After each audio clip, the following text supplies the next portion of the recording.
সকলকে অনেক শুভেচ্ছা। আমি ডক্টর পাপড়ি চট্টোপাধ্যায়, হাওড়া যোগেশচন্দ্র গার্লস স্কুলের শিক্ষিকা। আজকে আমি তোমাদের পড়াবো দ্বাদশ শ্রেণীর মনোবিদ্যার সেম 4 এর প্রথম অধ্যায় মনোভাব ও সামাজিক বোধগম্যতা। এসো এবার আমরা অধ্যায়ে প্রবেশ করি। এই অধ্যায়ের প্রথম এবং সবথেকে বড় বৈশিষ্ট্য হলো যে এই অধ্যায়টি মনোবিদ্যার অনেক ভাগ তোমরা একাদশ শ্রেণীতে পড়েছ। সেই অনেক ভাগের মধ্যে একটি বিশেষ ভাগ সামাজিক মনোবিদ্যার একটি গুরুত্বপূর্ণ অংশ তোমরা সেম 4 এ পড়তে চলেছ। মনোভাব এমন একটা ব্যক্তিগত, প্রত্যেক মানুষের ক্ষেত্রে অপরিহার্য মানসিক ক্রিয়া, যা প্রতিফলিত হয় আমাদের প্রত্যেকটি আচরণে, কারণ আমাদের প্রত্যেকটি আচরণ সামাজিক আচরণ। এই সামাজিক আচরণ কেন, প্রথমেই সেই ব্যাখ্যায় যাই। মানুষ একটি অত্যন্ত সামাজিক প্রাণী। Man is a social animal. এটা সবাই আমরা জানি, ছোট থেকে শুনে আসছি। মনোবিদ্যার আলোতে আজকে একটু দেখে নিই সামাজিক আচরণগুলি বা সামাজিক জীব হিসেবে মানুষের ভূমিকাটি কি রকম। সামাজিক জীব হিসেবে মানুষের ভূমিকা অত্যন্ত গুরুত্বপূর্ণ, কারণ মানুষের জন্ম থেকে মৃত্যু পর্যন্ত সকল আচরণই নির্দিষ্টভাবে কোনো না কোনো সামাজিক এবং পারিবারিক পরিবেশের মধ্যে সংঘটিত হয়। মানুষ যেহেতু সামাজিক জীব, বা মানুষ যেহেতু জন্ম থেকে মৃত্যু পর্যন্ত নিজের প্রয়োজনের তাগিদে তার সকল আচরণ সম্পাদন করে, সেই প্রয়োজন সংঘটিত হয় নিজের মতো করে, নিজের প্রয়োজনে এবং অপরের প্রয়োজনে সংঘবদ্ধভাবে থাকার জন্য। এই প্রয়োজনের আঙ্গিকে আমরা মানুষকে যদি বুঝতে চেষ্টা করি, তাহলে দেখব মানুষ তার নিজের প্রয়োজনের তাগিদে প্রথম যেটা করে সেটা হলো সম্পর্ক স্থাপন করে। বিভিন্ন রকমের সামাজিক সম্পর্ক স্থাপন করে সে তার সামাজিক পরিবেশটিকে আগে অক্ষুণ্ণ রাখার চেষ্টা করে, এবং এটি যত অক্ষুণ্ণ থাকে সে তার সকল আচরণগুলিকে সুসংহতভাবে সংঘটিত করতে পারে। এরপর আমি যেটা বলবো সেটা হচ্ছে সামাজিক সম্পর্ক স্থাপনের মাধ্যমে, প্রত্যেকটি আচরণ সম্পাদনের মাধ্যমে সে তার জীবনটাকে অতিবাহিত করে। কিন্তু এই অতিবাহিত করে দিচ্ছে, এটা এত সহজ ব্যাপার নয়, এটা অত্যন্ত জটিল একটি প্রক্রিয়া। তো প্রথমেই আমরা মনোভাব পড়তে গিয়ে আমাদের যে যে অংশগুলোকে আমাদের পড়তে হবে সেই অংশগুলো আমরা একটু দেখে নিই। সামাজিক আচরণের ব্যাখ্যা।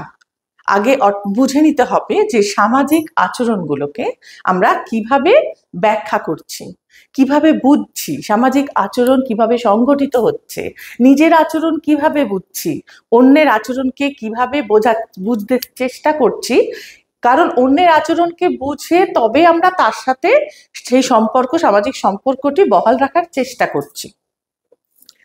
মনোভাবের প্রকৃতি ও উপাদান।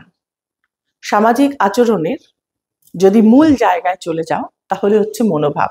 সেই জন্যেই তোমাদের পাঠ্যাংশের অন্তর্ভুক্ত হয়েছে এই গুরুত্বপূর্ণ অধ্যায়টি। মনোভাব মানুষের একান্ত নিজস্ব একটি গুরুত্বপূর্ণ মানসিক ক্রিয়া, যেটার উপর ভিত্তি করে প্রত্যেকটা আচরণ সম্পাদিত হয়।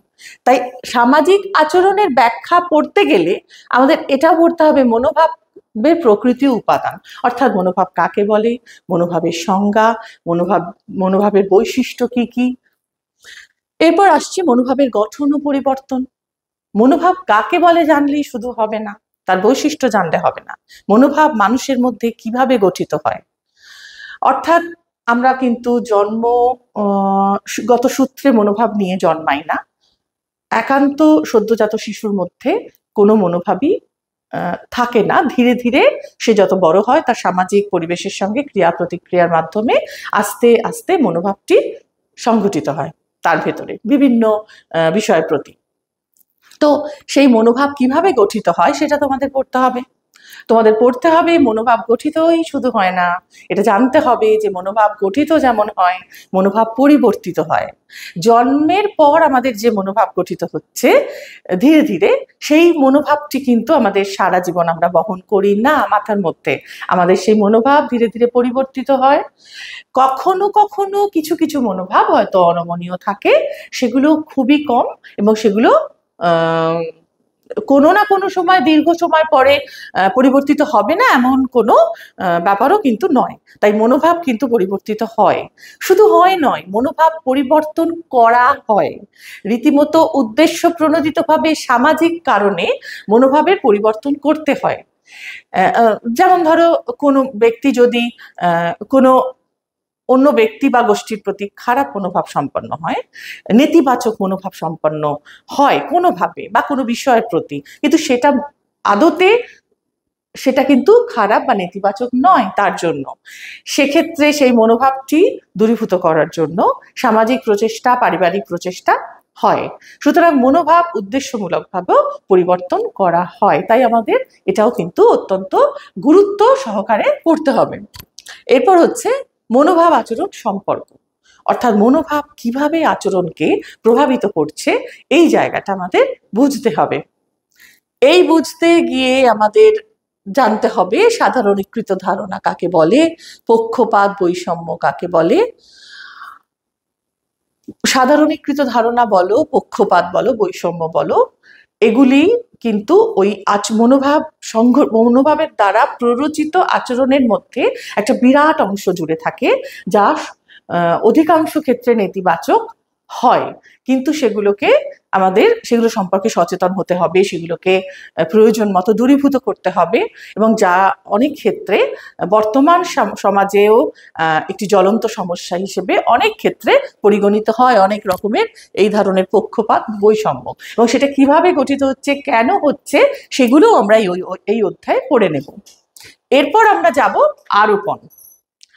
আরোপণ হচ্ছে, মনোভাব তো জানছি যে কিভাবে গঠিত হচ্ছে, এই মনোভাবটা জেনে আমরা কি করছি? শুধু কি আচরণ সম্পাদন করছি?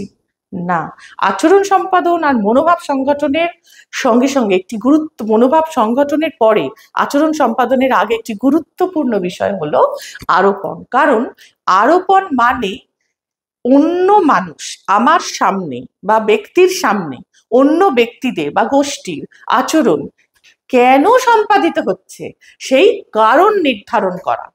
এটাই মানুষ কিন্তু স্বতঃপ্রবৃত্তভাবে জন্মের পর থেকে মনোভাব তৈরির সাথে সাথে সে এটা করতে থাকে। এটাকেই বলা হচ্ছে আরোপণ। কিভাবে করে, কেন করে, এটা আরোপণটা এরকম স্বতঃপ্রবৃত্তভাবে যে হয় সেটারও তো অনেক ব্যাখ্যা আছে, যে কেন, মানে কত রকম আরোপণ হয়, কত রকম কারণ নির্ধারণ হয়। সব সময় একটাই কোনো প্রথাগত নিয়মে হয় না, কারণ সামাজিক যে কোনো বিষয়ই অত্যন্ত জটিল। মানুষের মনের মতোই মানুষের মনের প্রত্যেকটা প্রতিফলন আচরণে পড়ে, এবং প্রত্যেকটা আচরণ যেহেতু সামাজিক আচরণ, তাই সামাজিক আচরণ কিন্তু অত্যন্ত জটিল আচরণ। তাই আরোপণ আমাদের খুব গুরুত্বপূর্ণভাবে পড়তে হবে। এছাড়াও যে বিষয়টা পড়তে হবে, এটার অন্যের উপস্থিতিতে ব্যক্তির আচরণের ওপর সামাজিক সুবিধা প্রদান। এটা সম্পর্কে তোমাদের সবাইকেই জানতে হবে, আর জানার আগেই তোমরা হয়তো জানো যে যখন এটা একটা খুব বড় উদাহরণ হলো, যে আমরা যখন স্টেজে কোনো পারফর্ম করতে যাই, তখন সবার আগে কি মনে হয়, ওরে বাবা অতগুলো লোক আমাকে দেখবে। ইন্টারভিউ দিতে গেলে আমাদের কি মনে হয়, ওরে বাবা সবাই তাকিয়ে আছে, আমি পারবো, হয়তো খুব সহজ ব্যাপার, কিন্তু মনে হবে ওরে বাবা ওই অতগুলো মানুষের সামনে আমাকে উত্তর দিতে হবে। লিখে দিতে বললে দেখবে এত টেনশন হয় না। এই যে বিষয়টা, অর্থাৎ অন্যান্য মানুষের সামনে এক বা একাধিক আমাদের আচরণ কিরকম ভাবে প্রভাবিত হয়, পজিটিভলি হয় অর্থাৎ ইতিবাচক হয়, নাকি নেগেটিভলি হয় অর্থাৎ নেতিবাচক হয়, এই মানে বিষয়টা আমাদের জানবো এই অধ্যায়টার এই ইউনিটের মধ্যে দিয়ে। সুতরাং এইগুলো হচ্ছে আমাদের মনোভাব এর বিষয়গুলো যেগুলো আমরা আস্তে আস্তে এবার পড়ব। এখানে এরপরে আমি চলে আসছি মূল বিষয়ে। এর আগে আমরা সামাজিক আচরণের ব্যাখ্যা করলাম। সেই আচরণের উপর ভিত্তি করে তৈরি হয় মনোভাব। তো এবার আমরা দেখি কিভাবে মনোভাব আচরণের উপর ভিত্তি করে আমরা মনোভাব পর্যন্ত এগোই। একটি শিশু জন্মানোর পর তার সকল আচরণের মধ্যে দিয়ে কিভাবে সে আস্তে আস্তে মনোভাব তৈরির দিকে এগোয় আমরা সেই জায়গায় যাব। আমরা প্রথমেই দেখলাম যে সদ্যজাত শিশু তার প্রয়োজনের তাগিদে সে ধীরে ধীরে তার সামাজিক পরিবেশের সাথে সম্পৃক্ত হচ্ছে। তার খাদ্য, তার ঘুম, তার অন্যান্য প্রয়োজন, সকল প্রয়োজনের জন্য সে আস্তে আস্তে নির্ভরশীল হচ্ছে, চিনছে এবং সেই চেনার ওপর ভিত্তি করে তার দাবি জানাচ্ছে। এভাবে গড়ে উঠছে তার সামাজিক পরিবেশ। এই সামাজিক পরিবেশ সে যখন সম্পৃক্ত হয়ে যাচ্ছে, অর্থাৎ তার সামাজিক পরিবেশের মানুষগুলোর সাথে সে সম্পর্ক নির্মাণ করছে, সেই সম্পর্কের শুধু নির্মাণ নয়, তাকে লালন পালন করতে শিখছে, তখন দেখা দিচ্ছে তার মধ্যে আচরণ। অর্থাৎ তার প্রয়োজনের তাগিদে সম্পর্ক তৈরির মাধ্যমে প্রত্যেকটি ব্যক্তি আচরণ সম্পাদন করছে। এবার এই আচরণ সম্পাদন করতে করতে, অর্থাৎ এই আচরণ সম্পাদন করছে সে সামাজিক পরিসরের মধ্যে, অর্থাৎ সামাজিক পরিবেশের সঙ্গে ক্রিয়া প্রতিক্রিয়া করতে করতে সে আচরণ সম্পাদন করছে। এবং এই ক্রিয়া প্রতিক্রিয়া করতে করতে প্রত্যেকটি বস্তু সম্পর্কে, বিষয় সম্পর্কে, ব্যক্তি সম্পর্কে এবং গোষ্ঠী সম্পর্কে, অর্থাৎ তার সামগ্রিক সামাজিক পরিবেশ সম্পর্কে তার মধ্যে তৈরি হচ্ছে তার নিজের মতো করে একটা দৃষ্টিভঙ্গি। এই দৃষ্টিভঙ্গি তাকে পুনরায় সাহায্য করছে তার আচরণকে পরিবর্তিত করতে এবং তার সকল পছন্দ অপছন্দ এবং পরবর্তীকালে তার ব্যক্তিত্ব, তার স্বপ্ন, তার আশা আকাঙ্ক্ষা প্রভৃতি নির্মাণ। সামাজিক আচরণ পরিবেশের দ্বারা প্রভাবিত হয়ে ব্যক্তি তার মনের মধ্যে বিভিন্ন বিষয়, ব্যক্তি বা ঘটনা সম্পর্কে যে নিজের মতো দৃষ্টি ভঙ্গি বা ধারণা করে তোলে, তাকে আমরা বলছি মনোভাব। এই সামাজিক পরিবেশের সঙ্গে ক্রিয়া প্রতিক্রিয়া করতে করতে সামাজিক পরিবেশের প্রভাবে প্রভাবিত হয়ে সে গড়ে তুলছে একটা প্রাথমিক ধারণা তার চারপাশের বিষয়বস্তু, ব্যক্তি প্রভৃতি সম্পর্কে। এই বিষয়বস্তু, ব্যক্তি সম্পর্কে প্রাথমিক ধারণাকে বলা হচ্ছে ধারণা সংগঠন। ধারণা সংগঠনের মাধ্যমে সে এগিয়ে যাচ্ছে তার সামাজিক পরিবেশের মধ্যে কয়েক ধাপ। সে প্রস্তুতি নিচ্ছে তার সামাজিক পরবর্তী সামাজিক জীবনের পূর্ণ চলার পথের জন্য। এইভাবে মনোভাব তার মধ্যে ধীরে ধীরে তৈরি হচ্ছে।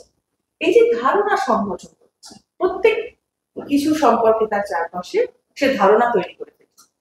এই ধারণা তৈরির সাথে সাথে শুধু যে মনোভাব তৈরি হচ্ছে, শুধু যে সে আচরণ করছে তা কিন্তু নয়।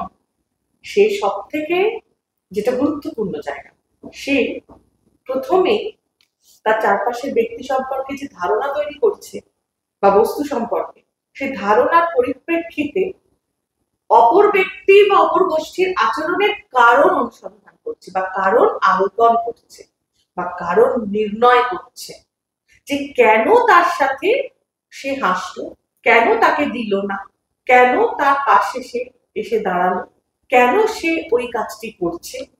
এইভাবে সে প্রত্যেকটি আচরণ অপরের কারণ নির্ণয় করতে শিখছে। এভাবে সে আস্তে আস্তে এগোচ্ছে তার সামাজিক জীবনের দিকে, আরো উন্নত সামাজিক জীবনের দিকে। সাফল্য আসবে তার সামাজিক জীবনে এই পথ ধরে। এরপর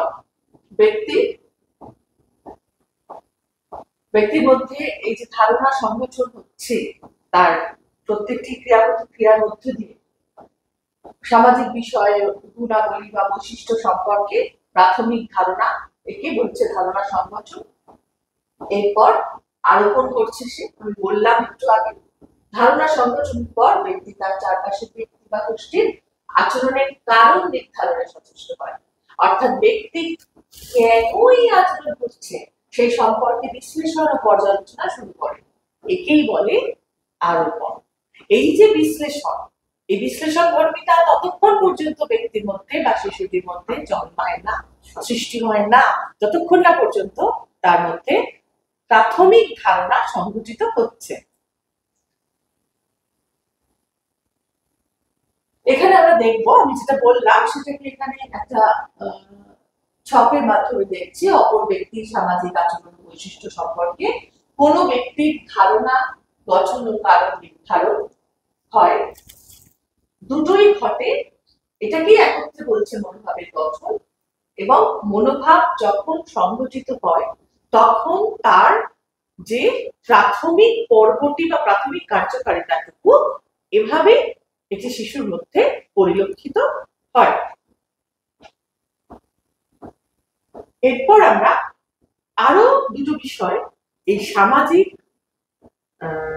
ভাবে যে একটি শিশু এগোচ্ছে সমাজ সচেতন ভাবে এবং সামাজিক সাফল্য নিয়ে তার পরিবেশের সঙ্গে ক্রিয়া প্রতিক্রিয়া করতে করতে, তার আরো দুটি গুরুত্বপূর্ণ সেই সম্পর্কে বিষয় আমাদের জানতে হবে।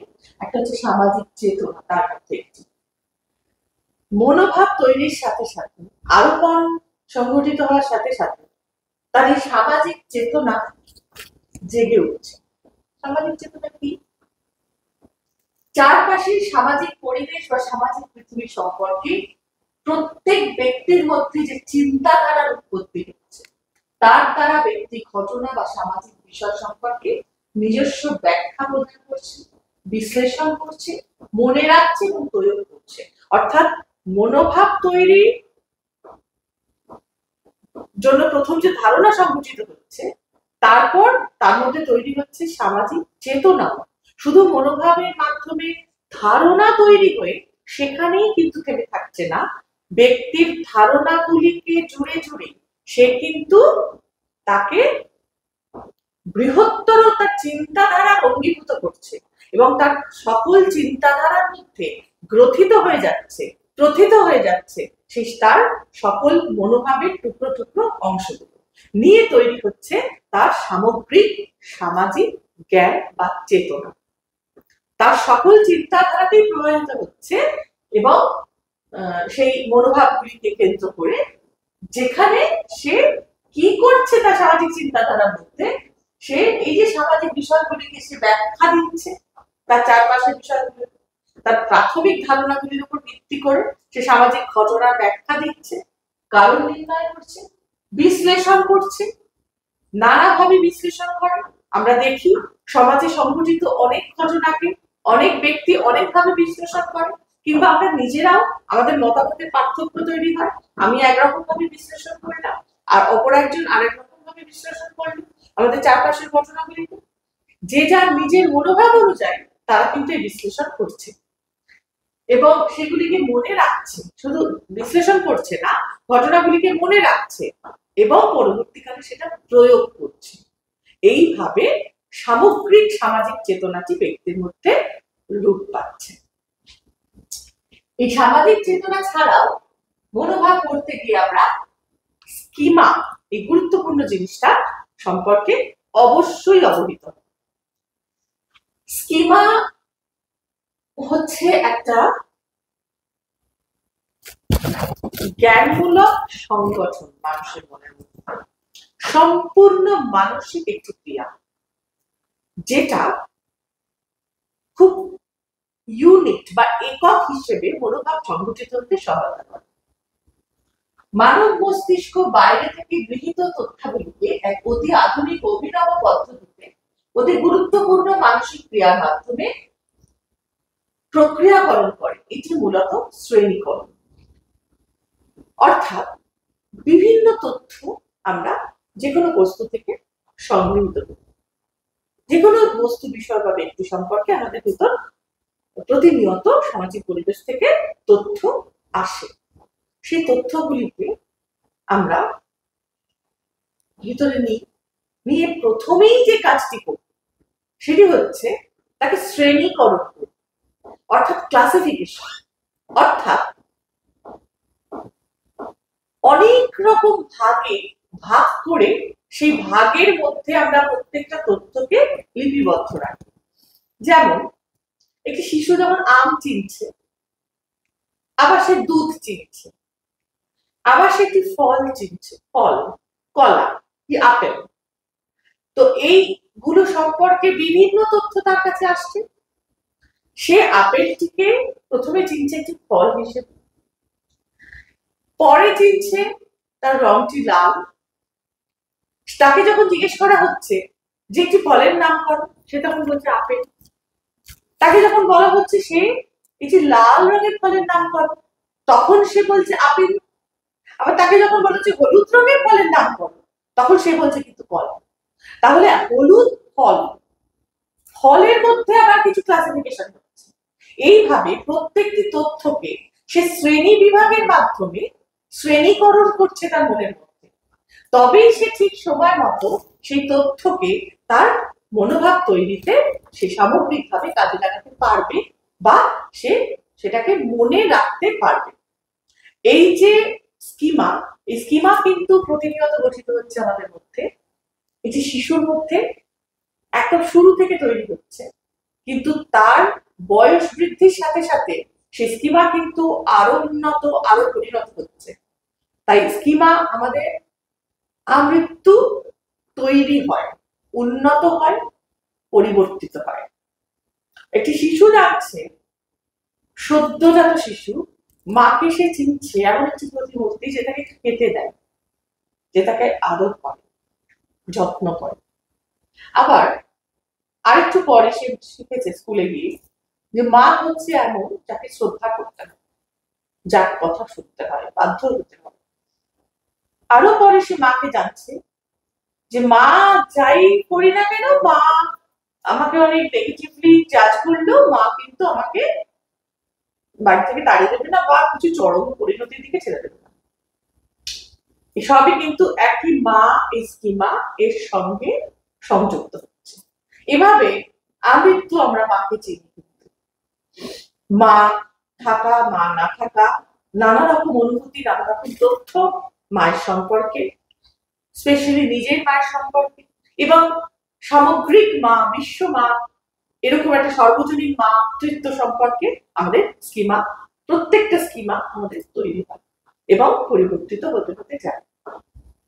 তাহলে মনোভাব একটি অতি গুরুত্বপূর্ণ বিষয় আমরা পড়ছি, যে বিষয়টি আমাদের মনের মধ্যে প্রতিনিয়ত প্রত্যেকটি আচরণ সম্পাদনে গুরুত্বপূর্ণ ভূমিকা পালন করে।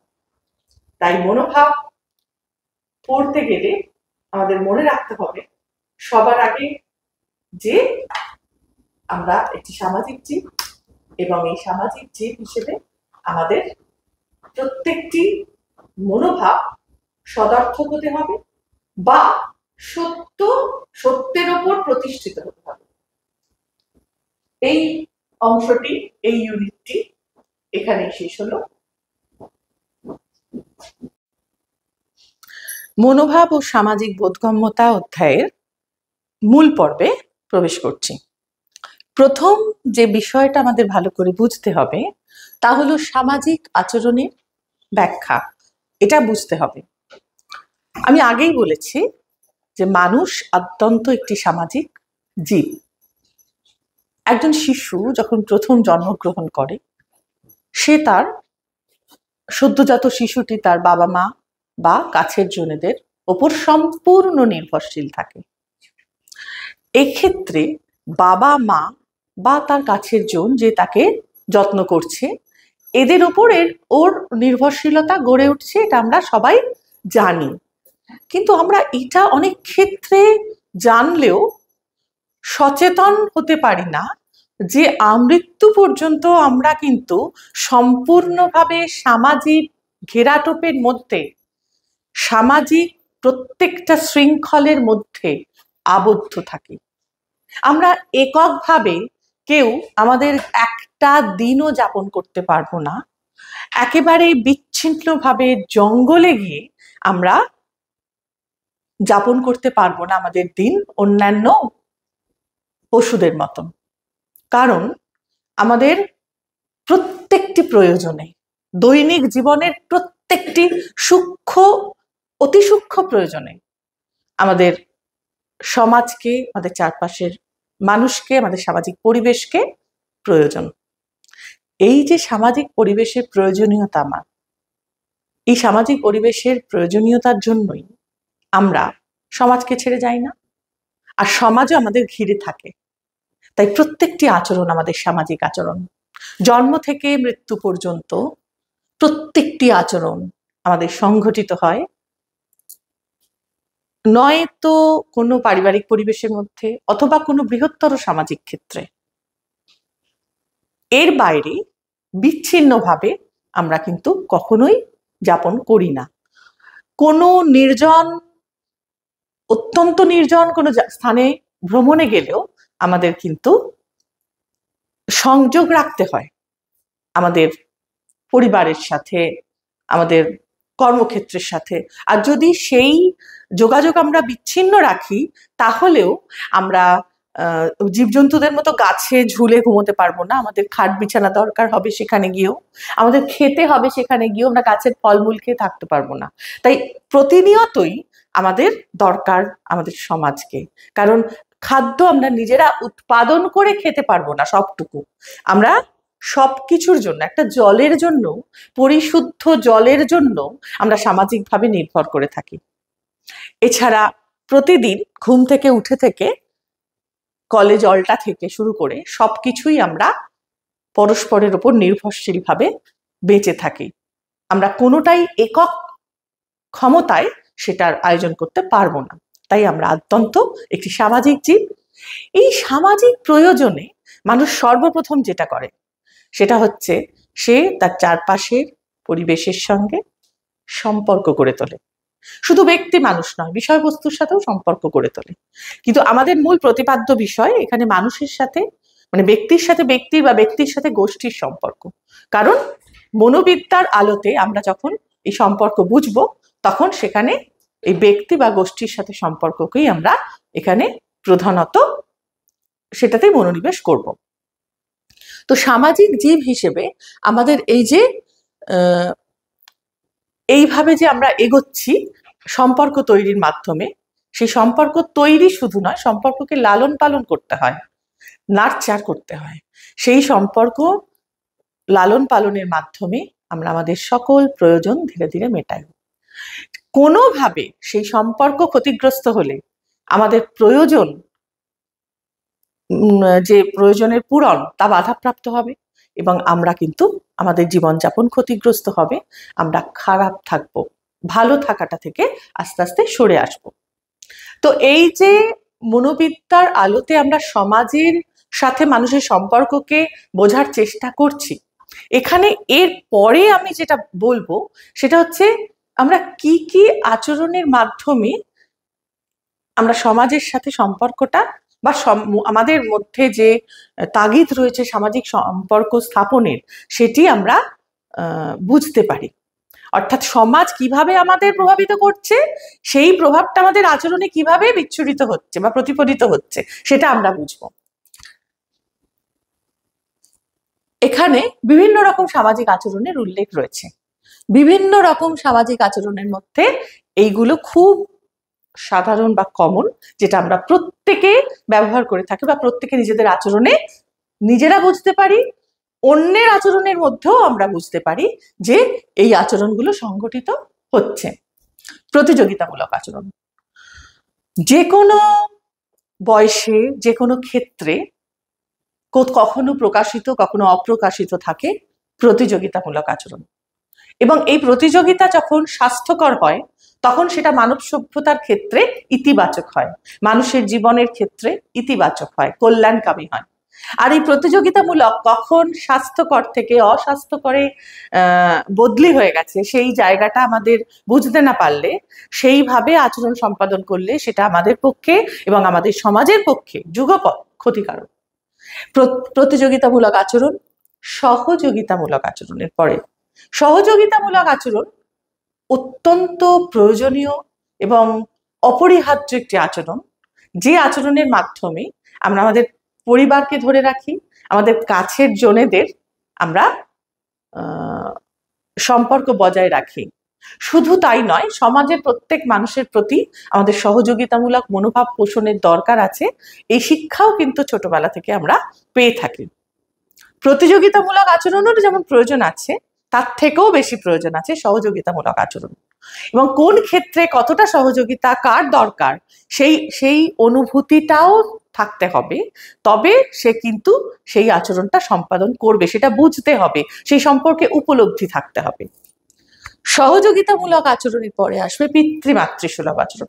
এই আচরণ তো কমন, আমরা শুধু বাবা মার থেকেই যে আচরণ পাই তা নয়, একটা বয়সের পর অনেক মানুষের থেকেই আমরা এটা পেয়ে থাকি, আমাদের শিক্ষক শিক্ষিকাদের কাছ থেকে, আমাদের পরিবারের অন্যান্য মানুষদের কাছ থেকে, অগ্রজ মানুষদের কাছ থেকে আমরা এই ধরনের আচরণ পেয়ে থাকি। আগ্রাসী আচরণ, এই আচরণ আমাদের চারপাশে প্রতিনিয়ত আমরা দেখতে পাই, খবরের কাগজে, টিভির খবরে আমরা এই ধরনের আচরণ অনেকেই দেখতে পাই। শুধু তা নয়, নিজের জীবনে অনেক সম্পর্কের খুব ক্রিটিক্যাল সিচুয়েশনে, ক্রিটিক্যাল মোমেন্টে গিয়ে আমরা দেখতে পাই এই আগ্রাসী আচরণ।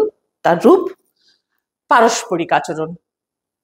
যে কোনো আচরণই আমরা কখনো একা করি, কখনো পারস্পরিক করি। যখন আমি দোকানে গিয়ে একটা জিনিস কিনছি, আমি টাকা দিচ্ছি, আমি তার বদলে দোকানদার আমায় জিনিসটি দিচ্ছে, এটা একটা পারস্পরিক আচরণ। আবার যখন বসে আমি টিভি দেখছি, সেক্ষেত্রে সরাসরি কোনো দেওয়া নেওয়া থাকছে না। হ্যাঁ, সেটা পারস্পরিক আচরণ নাও হতে পারে, কিন্তু কোথাও না কোথাও আমরা এই পারস্পরিক আচরণ করে থাকি সারাদিনের মধ্যে, বহু জায়গায়। তো এই আচরণগুলো দেখতে পাই আমাদের সামাজিক আচরণের মধ্যে উল্লেখযোগ্যভাবে। সামাজিক আচরণ ছাড়াও কিছু অতি সামাজিক আচরণ আমরা ঘটিয়ে থাকি, অর্থাৎ সমাজের প্রভাবের ফলে আমরা এই অতি সামাজিক আচরণগুলোকে আমরা সম্পাদন করি। এই অতি সামাজিক আচরণ কি? নিঃস্বার্থ সহায়তা প্রদান, অনুদান, অপরের সাথে ভাগ করে নেওয়া, দুস্থদের সেবায় অংশগ্রহণ, প্রাকৃতিক বিপর্যয়ের ফলে বিপর্যস্ত মানুষের সেবামূলক কাজে অংশগ্রহণ। তো এগুলোও আমরা কিন্তু ছোটবেলা থেকে শিক্ষা করি, দেখি মানুষকে এগিয়ে যেতে। এই ধরনের কাজগুলোকে প্রত্যেক ক্ষেত্রে নিত্যদিনের মানে দৈনিক যাপনের মধ্যে আমরা হয়তো সকল কাজে ব্যবহার করি না, কিন্তু বিশেষ ক্ষেত্রে এই অতি সামাজিক আচরণ কিন্তু দেখতে পাওয়া যায়, এবং সেটা কিছু মানুষের মধ্যে বেশি দেখতে পাওয়া যায়, কিছু মানুষের মধ্যে কম দেখতে পাওয়া যায়। এটি কিন্তু সমাজের রক্ষণাবেক্ষণে, সামাজিক সম্পর্কের রক্ষণাবেক্ষণে অত্যন্ত গুরুত্বপূর্ণ কিছু আচরণ। আমরা অনেক ক্ষেত্রেই জীবনে অনেকের থেকে বলে থাকি যে নিঃস্বার্থভাবে তিনি আমাকে এই কাজটি করে গেছেন, তার পরিবর্তে তাকে আমি কিছুই দিতে পারিনি। সবসময় যে দেওয়া নেওয়া থাকে তা নয়, নিঃস্বার্থভাবে দেওয়া আমরা নিজেরাও অনুভব করেছি কিংবা নিজেরাও হয়তো করে থাকি। অনুদান, অনেক ক্ষেত্রে আমরা অনেক মানে অনুদান দিই বা অনুদান জোগাড় করি কোনো বিপর্যয়মূলক ঘটনার থেকে মানুষকে বাঁচানোর তাগিদে আমরা এটা করে থাকি। অপরের সাথে ভাগ করে নেওয়া, হয়তো কোনো সুযোগ আমি পেলাম, কেউ পাচ্ছে না। অনেক সময় হয় আমাদের নিত্যদিনের যাপনেও কিছু কিছু ক্ষেত্রে হয় যে তুই দেখতে পাচ্ছিস না, আচ্ছা আলোটা দুজনে মিলে একসাথে এখানটা বস, তাহলে তুইও আলো পাবি আমিও আলো পাবো। এটাও কিন্তু একটা ছোট্ট জিনিস ভাগ করে নেওয়া, কিন্তু এটাও কিন্তু একটা প্রো সোশ্যাল বিহেভিয়ার বা অতি সামাজিক আচরণ। দুস্থদের সেবায় অংশগ্রহণ, এগুলো প্রাকৃতিক বিপর্যয়ের ফলে বন্যা, খরা কবলিত অঞ্চলে দেখবে কিছু মানুষ যান, তাদের অনেক কাজ সত্ত্বেও, অনেক গুরুত্বপূর্ণ কাজ সত্ত্বেও সেই কাজগুলোকে কিছু দিনের জন্য দূরে সরিয়ে বা কয়েক ঘন্টার জন্য দূরে সরিয়ে তারা মানুষের সেবায়, বন্যার ত্রাণে, খরা কবলিত অঞ্চলে এগিয়ে যান এবং তাদের সেবায় নিজেদের ব্রতী করেন। সেক্ষেত্রে এই কাজগুলোকেও আমরা বলবো অতি সামাজিক আচরণ।